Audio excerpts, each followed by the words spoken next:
So, welcome to On the Nose. I am here with Ivy. I'm super excited. She's one of my mutuals on Twitter, now called X. And we've never talked before today, and we're just going to get to know each other and share our conversation with you guys. So, how you doing today? I am doing well. How are you? I'm okay. I got some bad news, so I'm trying Mhm, to compartmentalize that because I've been really looking forward to this all week. And mhm, um, so, so I'm excited and nervous about this part. And then mhm. yeah, and I did rage eat some ice cream earlier, which helped. What flavor ice cream? It was vanilla, but my friend, she sent me like a care package on Mhm, ice cream with mhm. chocolate syrup, whipped cream, and bananas. So it was all of that. Yum. That sounds Yeah. really good. Like, I have some flavors of ice cream I like, but like pretty much if you give me ice cream, I'm gonna eat it. Like, Yeah. so. And I'll say I'm like, yeah, it wasn't my favorite, but I'm like, it's ice cream. I'm gonna eat it no matter what. So that's M- good.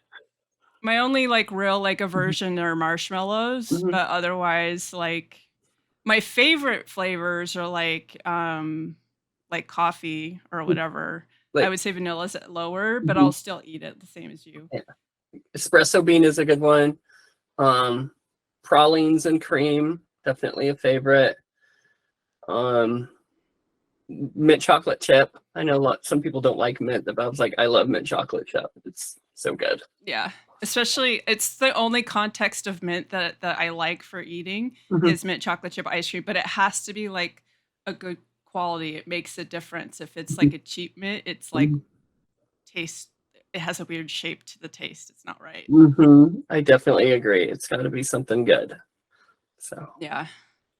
And I would say that's one of the benefits of my health issues. Like, if you have to put like a silver lining on it, is mhm, that I can't have like preservatives or high fructose corn syrup or mhm, anything. So I can only have like the good stuff.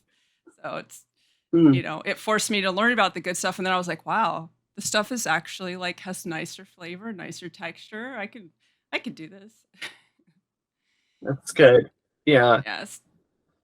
So, so you started doing stand-up comedy, which I think is like I mentioned to you, I just think it's like super brave. You're just putting yourself out there. And I am hoping at some point you'll share some jokes.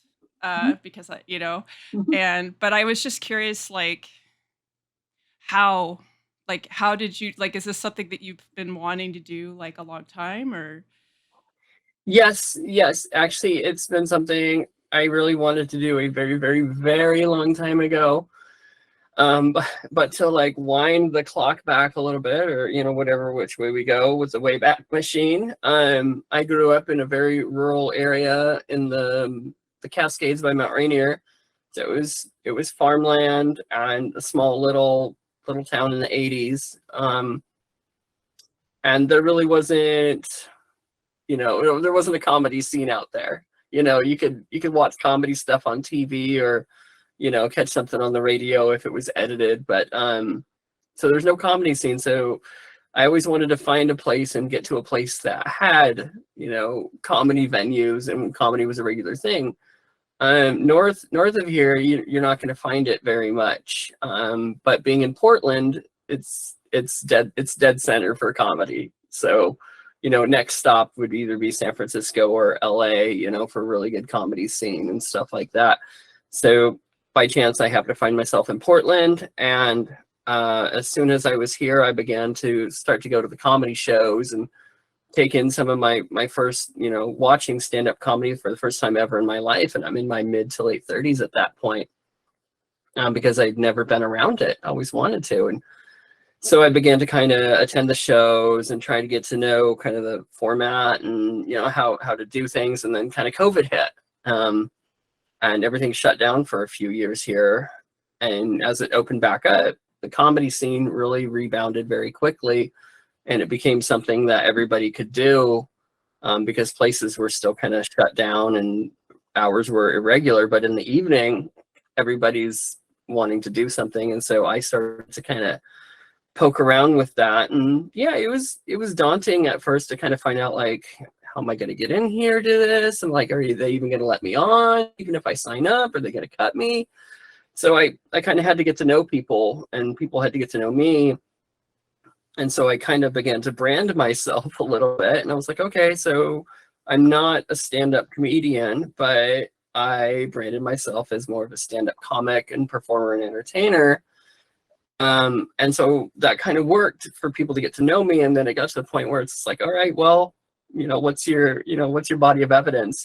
People were like habeas corpus. I was like, let me go out and get that corpse. Let me go drag that body in here, and let me set up that dummy and make sure it talks. So I was like, okay, so I'm gonna have to just take the jump in. And I really didn't have a lot of jokes and material, earlier this year. I had some ideas in my head of some things, but I decided to like focus on just being up there on the stage, because that cuts down on the nervousness big time. If you're calm and cool in front of the audience takes that a lot better. If you're tight and stringy and like super nervous, the audience feels uncomfortable. You can make it part of your act, that's fine if the audience clues into that.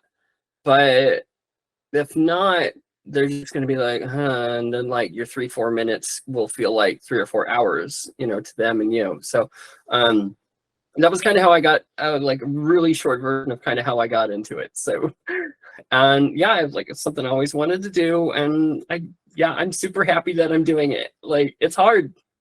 It is not easy, even when people. And the more you do, the harder it gets.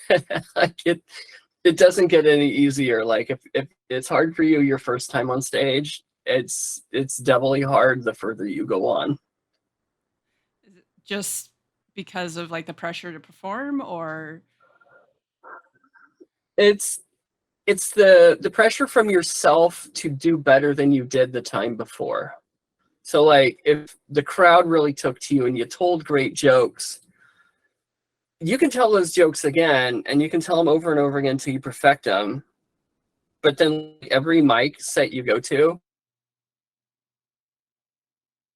jokes again, and you're just like, in my head, I'm just like, the audience is loving it. And in my head, I'm like, oh, or do I have to tell this joke again?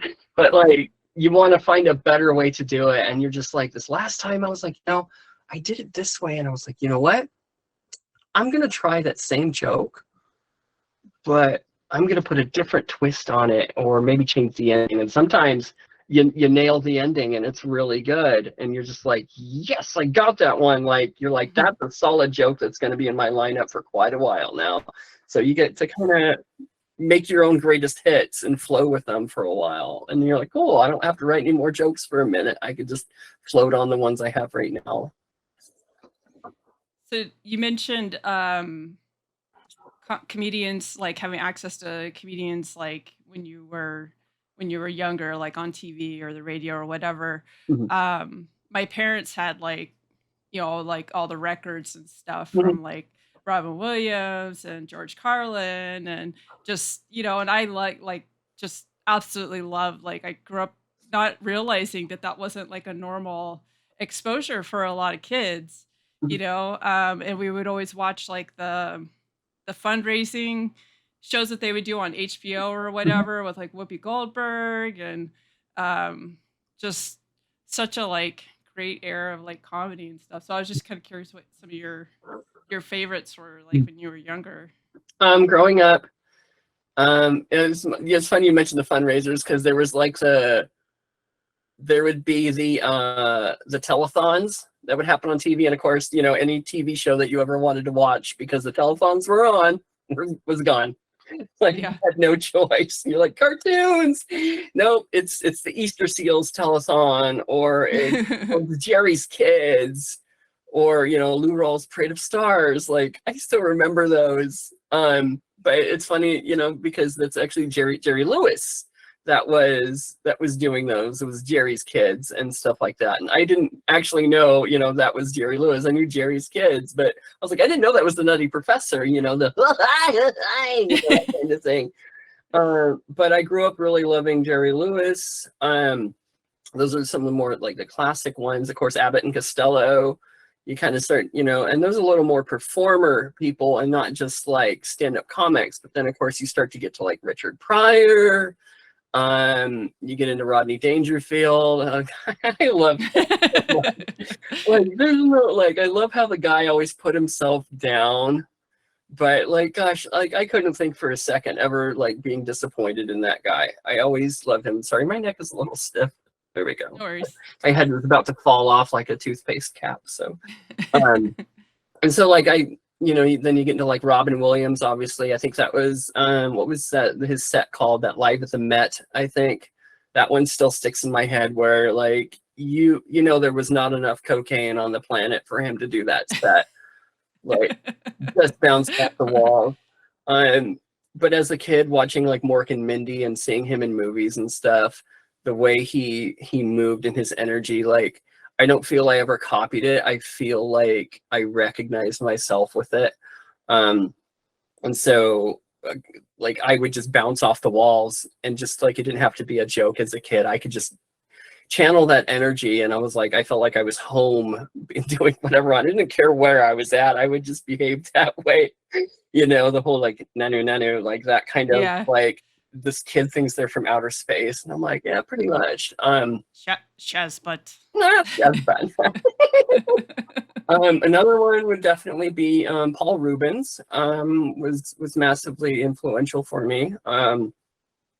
Just in his attitude and persona of just wanting to be happy and innocent really struck with me. And yeah, Pee-wee was a really weird character, but Pee-wee was so innocent.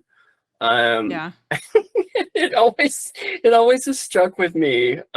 So definitely that. Another influence would be another groundling would be Elvira, who she was sassy and in charge, but she was a little ditzy at times, and I fully relate to that. And so like when I'm in places where I feel like I could be nervous, I just kind of relax and I'm like, okay, that kind of, it's a little laissez-faire where like I don't let the bad things distract me, but I just kind of have like that attitude that I just always saw that she could portray with Elvira. I always really like that. And then like other stand-up comics. I will say this, and like I don't know if you know this one, but this is Emo Phillips. Yeah. Just absolutely weird and strange. I was walking down the street one day. Yeah, and I had an asthma attack. I got jumped in the park, and yeah, I should have heard him coming like that one. He's like, I went to New York and I went to the library and they asked, for proof that I lived there. So I stabbed him.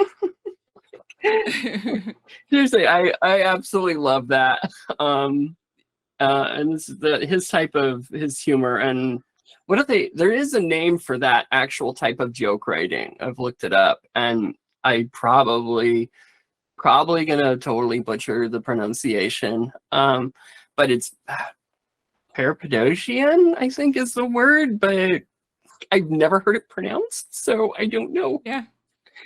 I'm very good at spelling words, not good at saying them. So that is how it's going to be said from now on. And I'll finish up with your question here with two other comedians that I think have been influences with me. And one is Stephen Wright. And like, even though he's very like droll and sardonic and I'm high energy, I love to kind of tap into that because it's the same sense of humor, but I'm a little more energetic about things, and he's just a little bit slower. He's like, my friend Dave sent me a postcard. It had a picture of the earth that said, "Wish you were here." Like, I love that. Because sometimes you can just drop your energy. Like sometimes I begin my shows or my sets, and I'm grabbing the microphone and moving the stand, and I'll just say something like, why do they call them silverfish? They don't taste like fish. Which I'm glad you like that one. I love that one so much. Like I've been like thinking about it for 3 days. And like it's crazy. Whenever I tell it though, like sometimes people are just like deadpan quiet. Yeah, and I wonder if they just haven't like I grew up in a house that was just full of them. You turn on the lights and they would just go, right? So like I have this such strong association with them that like you picking on them is, it just works so well. I was running that joke through my head the other day, and I went to my kitchen sink to run the water, and all of a sudden one ran, and I was like, I was just talking about you, Bill. Mm, Yeah. I don't know like where I know that they're like where I'm at and they're mm, where you're at, but I don't know like how common they are in other parts of the country. So it could be very like, regional. I never saw them until about 2018 when I moved south of the Columbia towards to like Portland area. North of the river where I grew up in the Cascades, I never once saw them ever. I had never heard of them. I had to Google them because I was like, are these centipedes or what are these? And I didn't know. And I'm like, silverfish. And this is like 5 years ago. I was like, and that was literally when that part of that joke popped into my head like 5 years ago. It was like, why are they called silverfish? And like, it Right. wasn't until this year that I finally had my answer. They don't taste like fish, you know. Yeah. Oh, Yeah, I do wonder where that name comes from. I don't, They're I don't know. I've never tasted one, so I can't really say, but if anybody yeah. has ever tasted one, please let me know if they taste like fish. Maybe they taste like chicken. Maybe should call them silver chickens. I don't know. They're like you'll have to find a bug bar and see if they even register as edible for the Oh bug my gosh, people. there's bug bars. There's got to be. There used to be a restaurant in the area that I'm from that was all bugs, and I just called it a bug bar because it's fun. But I don't know if it's still around or not. But there's got to be, you know. Mhm. I mean, because it's a thing. I mean, it's a thing. Like in other countries, when I was in Beijing and stuff, it's just there. It's Yeah, normal. But here it's yeah, special. yeah. Like, I probably would say, like, if I was starving, I probably wouldn't eat silverfish. I mean, you can call them sushi if you want to. Um, but like Jewish diets, I know with like there's certain bugs you can eat and not eat, and then with like basically like grasshoppers and those type of bugs you can eat if you remove the heads and the abdomens and you'd like toast the thorax and stuff. It's kosher to eat. Yeah. But I don't ever anticipating eating silverfish. But who knows? Maybe in my sleep they go in one nose and out the other, and I'm like, Yeah. Yeah, they sweat like they like go in and swim around. That's where the fish comes from. They go in and swim around and then leave before we wake yeah, it's like they use their bristle things like push brooms, and they're like, up. you know, like the chimney sweeps, chim chimney, chim chimney, chim chim. Chim. Oh, you have a friend behind you. Yeah. What are you They act surprised. doing? Yeah. I saw that. They're like, "Oh, I didn't know you were on camera." Mm-hmm. Yeah, he's back there. Before we moved here, Mm-hmm. he was my co-host because he would yell. Every time I started to record, he would start running around and yelling. But since we've been here, he's been really quiet. But he does like to hang out right there, and you can't see him because the microphone is in the way. But he's staring at the screen.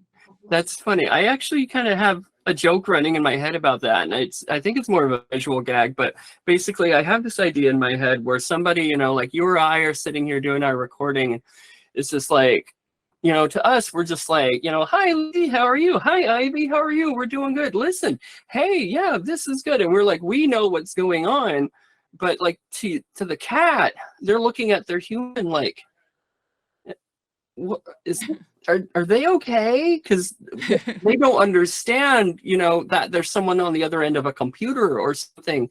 And so for them, like you're sitting there just like crying out loud in your room, like,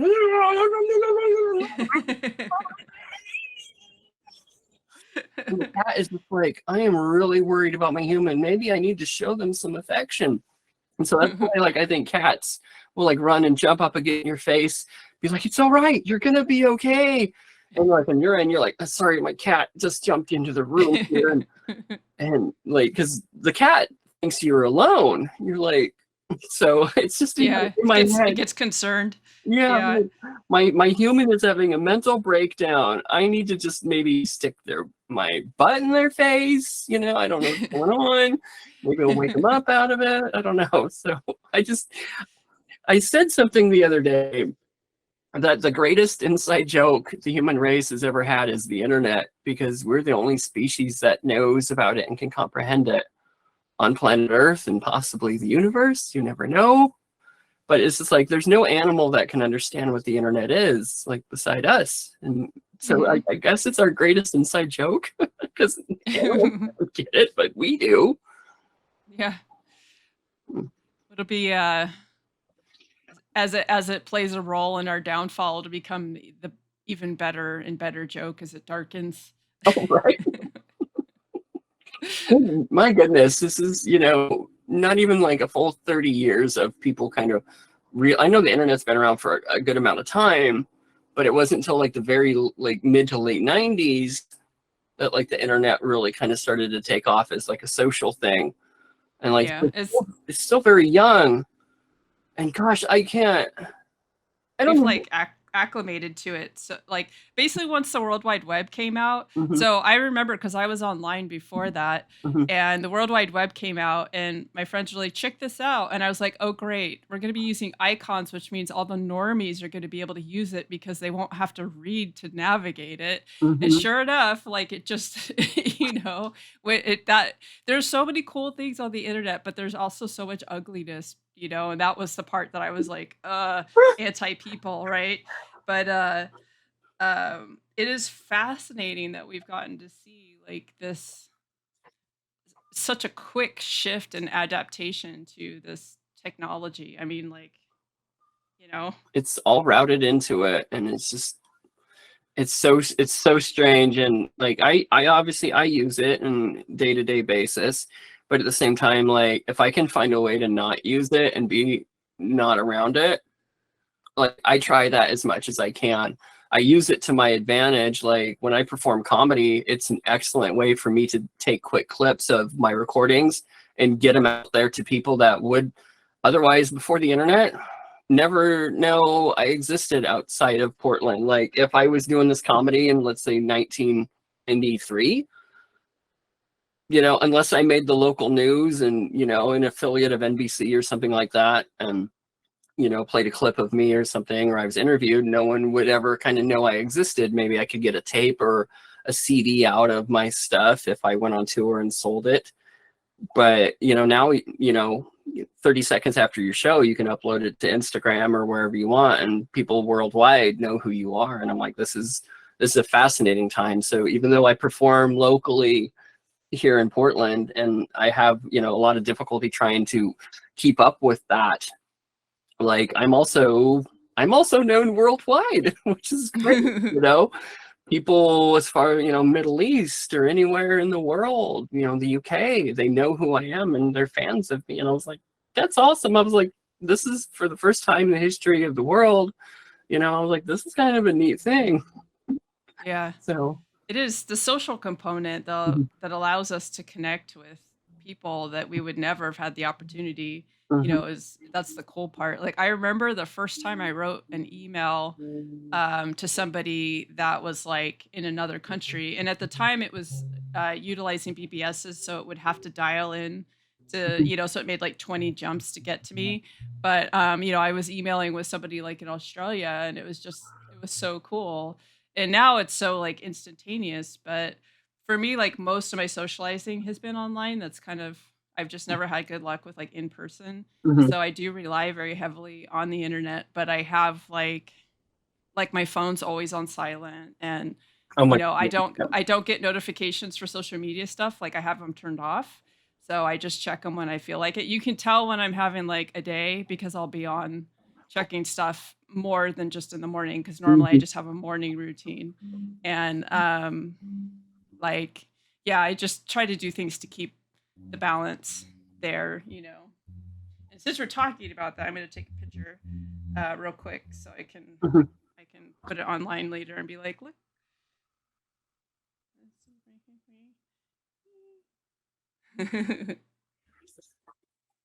you have the pose for photos down.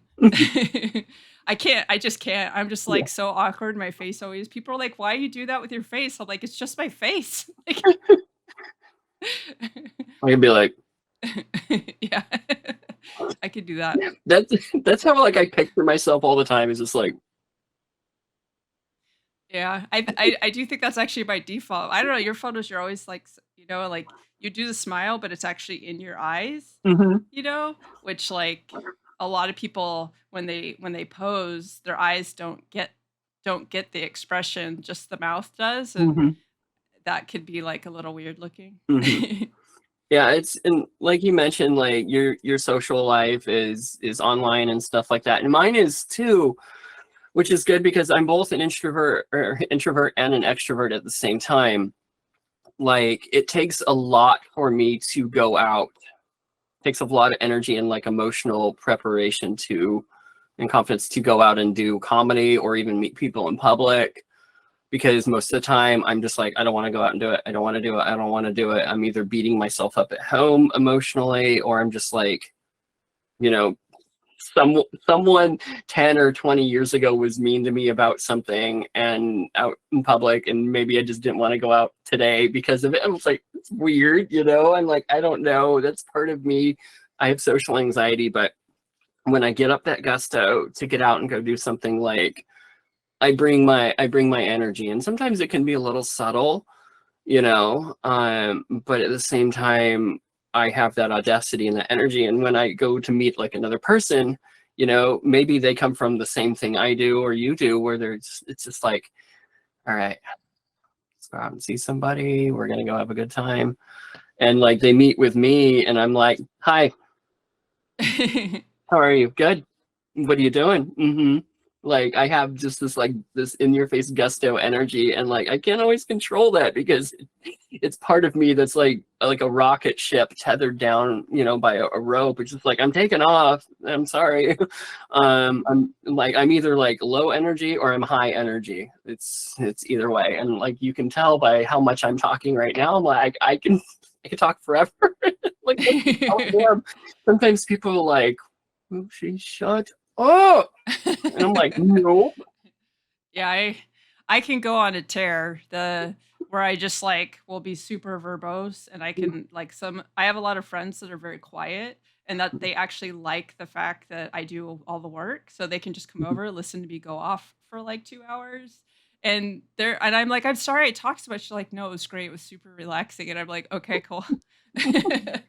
But but I also tend to like match energy. So if other people are really low energy, Mhm, I will kind of balance them and bring mhm, them up. And then if they're really high energy, I can like chill and like support them and enjoy their energy. And mhm, I don't need to be the dominance or anything like that. I just kind of but I don't know if I'm like an introvert or I think I'm just autistic. Like, I just think being around humans is hard for me. Like, mhm, literally feel like I'm not like a part of the human race. Like, when I go out, everybody feels so different from me, except unless I meet somebody that's like me, that, that a lot of times I don't even really register that there's people around. I just kind of tune them out because I'm like, I navigate them so they don't kill me with their cars, and that's kind of it. But like, if I do socialize, it's usually like one on one, and I do prefer it to be like in my space because um, it's more comfortable physically and stuff like that. I go to other people's houses and I can get overstimulated by smells, or mhm. their chair might hurt me, or Oh, yes, I um, totally get that. yeah. So it's online is I actually like went the entire time of COVID without ever having like a video call. Like I was not one of those people. Like, Mhm, and I actually was a little salty about it because I got sick in 2013, and so the mhm, isolation that everybody was experiencing, mhm, I had that starting way earlier. Like I mhm, had to have people wear masks around me and stuff like mhm, that, like way before COVID. mhm, And so now I'm like, well, I'm getting to do it now, which is awesome because I can see like it gives me like I have a better mood. because I kind of have this thing that I can look forward to, and I get to socialize, but in a non-taxing way, you Mhm. know. So maybe that's introvert energy. I don't actually I don't I know. don't know. But it's good though that you know that about yourself. That's good. I think that's an important thing. To know that about yourself and like know what your limits and boundaries are, and what you set for yourself. So that way, like, when you go out, you kind of know what you're expecting and stuff like that. And or if you stay home, you're like, yeah, I know why I'm staying home. I've got legitimate reason to. It's not just like I'm staying home for no reason. I've got a problem. I was like, no, you know what you're doing, and I think that's actually pretty good. Like Yeah. I can relate to that going out because when I go out places, like I do get sensory overload. Um, it hasn't really happened when I've performed, because like when I'm out performing, I've got that focus of what I'm doing out there. But if like I'm just at a show or hanging out somewhere and there's a lot going on, I really, really get overwhelmed because I don't have a focus. And like I hear like everything going on. I hear everybody's conversations, and it's almost like I can't shut it off. I hear everything that's going on, and like I'll pick up the conversation of two people talking in a bar, and I just cannot stop hearing their conversation. And I'm like, Yeah. I almost want to go over and just like tell the both of them, I'm like, hey, you guys, your conversation sucks. Okay, just stop. Both of you, stop talking. Like, I have literally had that thought where I just want to go interject and just be like, you're actually wrong. Here is the scientific explanation of the thing that you're bickering about, and you're both wrong." yes, Like I can't tune it out either. It's yeah. even stuff like going to the movies. I can't just focus on the Mhm, movie. There's all the other sounds. There's the mhm, reverberation from the bass. There's like, and so I get overstimulated because I can't just like focus in on the movie. And so by the end of the movie, I am like a cranky bitch. I am just like, don't fucking look at me. Don't fucking talk to me. I need to go home and process my experience, and we mhm. could talk about the movie next week. I totally relate to that. I hear everything, the smells people bring into the theater, everything. And you have to Yeah. sit in the dark with these people and you're like, it's weird. And then like, I don't know, whenever I find my seat, nobody ever wants to sit next to me. I'm like, good, because I'll stab you. Yeah. Yeah.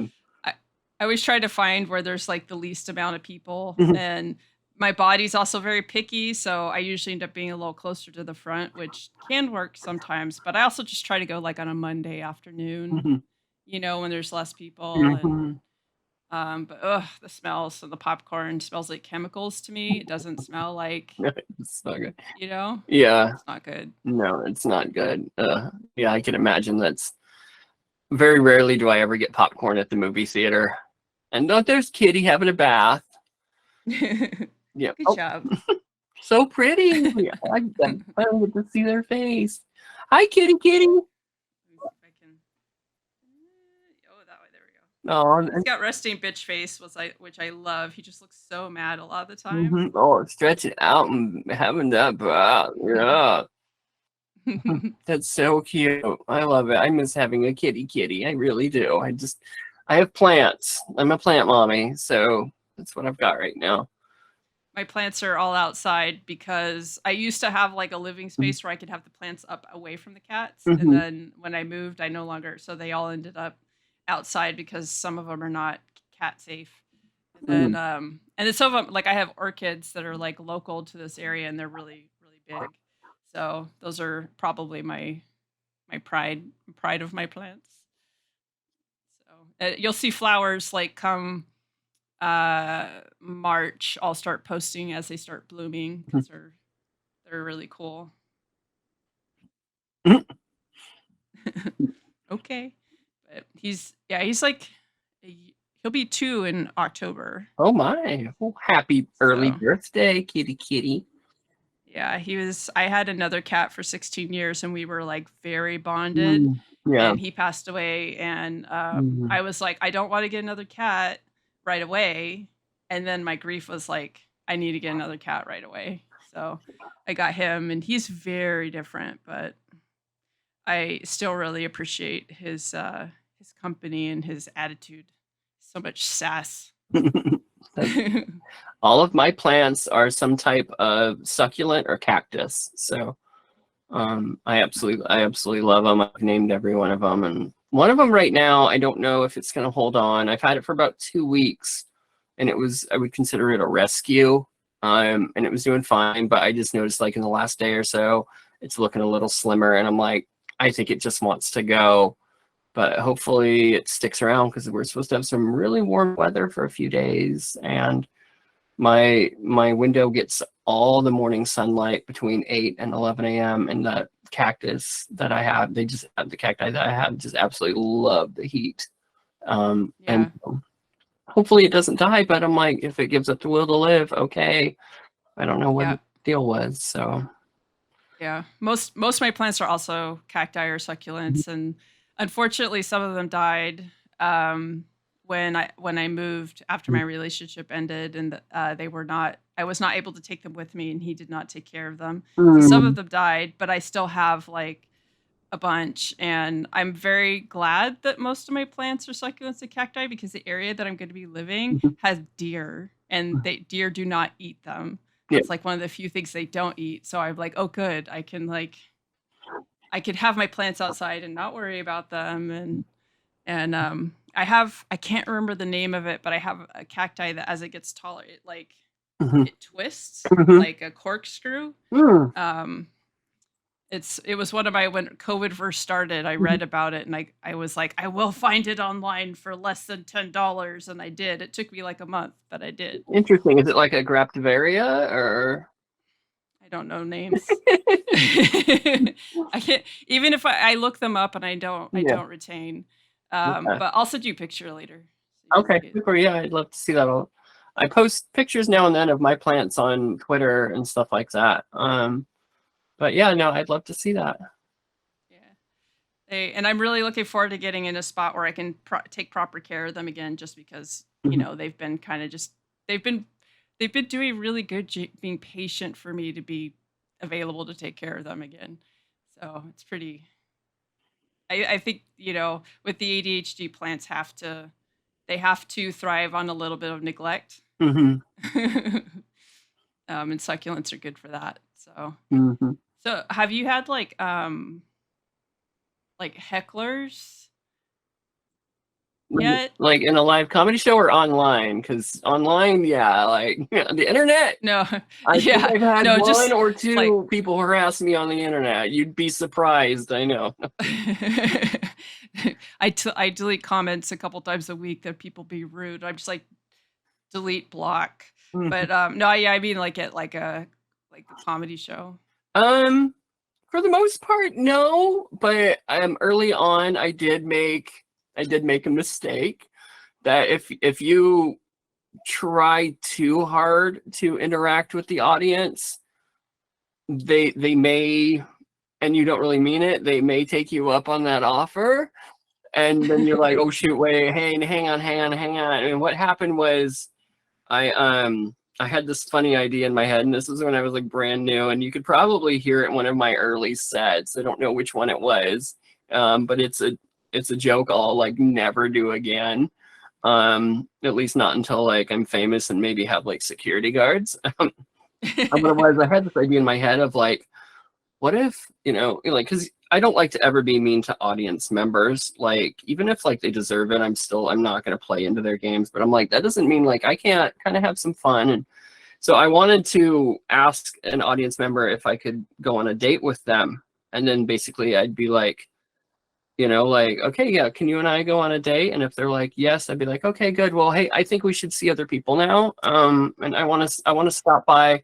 My friend Stephanie's going to be with me, and she's going to help me get my CDs back. Okay, we're just going to go to your apartment while you're not there. Okay, and like I just kind of wanted to play into that, like we're having like a, a date, and already that we're breaking up. Like we just need to see other Yeah. people. And so I decided to do that, and I was in a biker bar, and I said that to an old guy, and he tried to come up on stage because he thought he was really gonna like go on a date with me. And I was like, oh, hang on, and like he was like calling me sweetheart. He absolutely loved me. This is great. But I'm like, whoa, wait a second. That was a really bad rookie move. Don't do that because people will come up on stage and try and like think they're part. I'm like, no, you're not part of my act. Sit your ass down. And it was fun. It was nice, but at the same Yeah. time, when you're up on stage, the only thing you can ever control is you. You Yeah. cannot control other people and their actions and their behaviors and everything they do. So that's about the much of a heckler as I've had. I've had people, you know, groan and give me a like when I told a joke, and like for me, either one works for me when I tell a joke, because for me that's called traction. That means I elicited a response from them, whether it was positive or negative. That means they heard my joke. That means they're aware of what I said, whether they liked it or not. And I'm always like, oh, I got it from somebody, you know. I'm like, oh, somebody's paying attention at least, you know. Yeah. You know, it's just like if someone takes a bite of food that you made, you know, it's better than for them to just push the plate away and never touch it. So Right. I really haven't had a lot of hecklers yet. People have been pretty good. In fact, it's been weird. You've heard some of my stuff where people are just deadpan quiet. Yeah. Like they don't know what to make of me or something like that. I'm like, I'm not that standout. Like there's hundreds of comedians in Portland, and like everybody just like sits quietly. Like, That was like really when I was one of the videos, there were people that were kind of like they would like talk about your joke while after you told it, and there was some chattering there, but the one video was just dead silent, and I was just like which one? that. Which one was It this was one? with the silverfish joke, and it like, Okay. you know, I was just like, why? You know, Yeah. it is so Yeah. interesting. I would have a really I would rather, like as you said, have any kind of Mhm. reaction, like the absolute lack of reaction. I would just be like, what do I feed off of? There's, you know? Mm-hmm. And when I tell a few jokes and I can't really get anything moving from the audience, this is something I've picked up to do. Is let's say I tell you the silverfish joke and you're just like, just nothing. Maybe, and then like because I broke it down. I do my intro with crowd work. I tell my first joke. I tell the body, which is the second joke, and then I go on to the last one. And so I'll tell the silverfish joke as my intro, my crowd work as I'm moving the microphone around.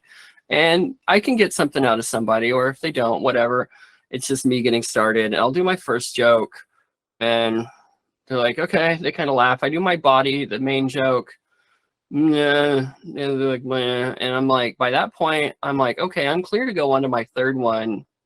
And I'm like, it's about 70 seconds. And I'm like, I'm already about halfway through my set. And I'm like, okay, so I'm going to do something that doesn't require me to wait for the audience's reaction. So basically, it's not like where I'm like, hey, what do you get when you, you flip a doop doo and then, you know, like to wait for the audience, like to react to that. I'm past that. I was like, let's go on to like my final joke would be like a performance one where I can perform for the next 70 seconds and the audience can shut the fuck up as if they're not even there. And I can finish out my set. And at the end, they'll be like, you know, that kind of thing. Cause that usually happens. And so, you know, I'll step into, you know, whatever I decide is going to be my final thing. And lately it's been, you know, my dear Nicole joke or skit or show tune. I have no idea what it is. It's just stand-up comedy, and you know, I change up my voice a little bit like this, and it's harder doing this because I'm actually sitting down, so I'm like my like gut is like and my diaphragm are kind of leaning together, whereas like when I'm standing up I can kind of exfoliate myself a little better and breathe and inhale, exhale. So it's a little harder doing voices sitting down because my fat gut just gets in the way. But you go into like the last 70 seconds where like I don't even gotta worry about them. Like I gave them a few laughs in the beginning, and now I'm just gonna do my thing if I'm not getting any traction from them, and you know, things like that. And you know, basically like what's some of those lines from that poem. It's like I have the hardest time like memorizing it, and it's weird. At the weirdest times I'll have all the lines in my head, But if I think about performing it, I'm like, shit, what were my lines? No. There's one last thing I'd like to say from one to another. Girl, that's gay. Don't take this as anything mild. It's a burn so bad you wish you'd died as a child. That's Dana Claus. That's one of my favorite ones. I wrote it backwards in my car on the way back from the McDonald's one day. And I was like, don't take this diss as anything mild. It's burned so bad you wish you died as a child. Okay, what can go with that? I'm glad you said it again because with the sorry, my headset is misbehaving. Uh-oh. There we go. Because with the voice, I have mid-range hearing loss, so I have a really hard time with voices and certain frequencies. I was like, I can hear that you're talking, but I don't know the words. And as soon as you said it again, I was like, okay, I got it. Yeah. And when I first performed it, I just used my regular voice because I was like, I had no idea. And then I was just like, a month later, I was like, I'm never doing this again. And then I decided one time during stand-up at the last second, I was like, you know what? What if I did this in Ellen Green's voice? And Ellen Green, she was the gal that was in Little Shop of Horrors. She was Audrey. And she absolutely loves Seymour and Mr. Things, and I always loved doing that voice growing up because I've never had like a very masculine voice or anything. It's always very feminine, so I was able to pull it off. And so I tried this one time, and I was just like, here I am. I have no idea if I'm going to be able to pull this off, and I went ahead and did it, and I was able to like nail every line of it just perfectly, and it's just stuck with me ever since. Just really using kind of a heavy, like I guess New York accent, like very super exaggerated. Like instead of saying mild, it's moiled, oil or something like that. It's very New York. And I actually ran it by somebody that's like from New York, and I was like, how does this sound? And they're like, that's pretty good. I'm like, thank you. I was like, okay, so it meets that. So yeah. Yeah, and I don't remember if like there was a question, but here I am just going off on everything. So I don't remember either. But, I guess it started with the heckling, but okay, yeah, but yeah. So after you do a set, do you feel like depleted or do you feel like high from it? You feel high as fuck, and that's also the problem is because your ego is so high up. You are so high up from the crowd applauding that you got up there and did that the crash on the way back down is just, it's devastating. And like, it's very depressing. Like you'll quickly go from, yes, I got it, to I was fucking terrible. I fucking hate myself. I'm not doing this shit anymore. My jokes are stupid. I really like beat myself up over everything, even though like, you've told me like my joke, my friend told me, he told my joke at dinner, and I'm just like, what? Me? Like, get out of here. I'm like, people hate my shit. When I perform, people are like, Yeah. so it is, you do get that high. You get that really crazy sensational high that you can't get this high from anything else. There's nothing else on earth that could get you this high in this direction. And I can only imagine what happens because I know a lot of comics, they're either like drunk or they've taken who knows what fucking pills when they get up there. Because I've seen it. I'm like, holy shit, this person doesn't even know they're up there right now. But for me, it is a big high, and like, I love it. And then like, yeah, you want more.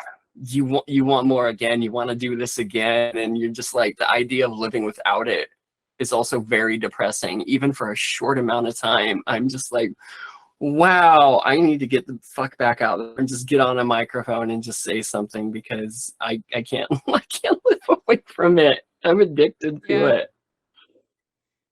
Seems like of all the things to be addicted to, this is not a terrible one at all. It's ego. Yeah. As long as you don't turn into a monster during the day, right? Right? Yeah. Keep myself in check. was just trying to imagine what that monster would look like. Just be like, I am funny. I'm funny. You win every you win every argument because you don't agree with them and you just go, but I am funny.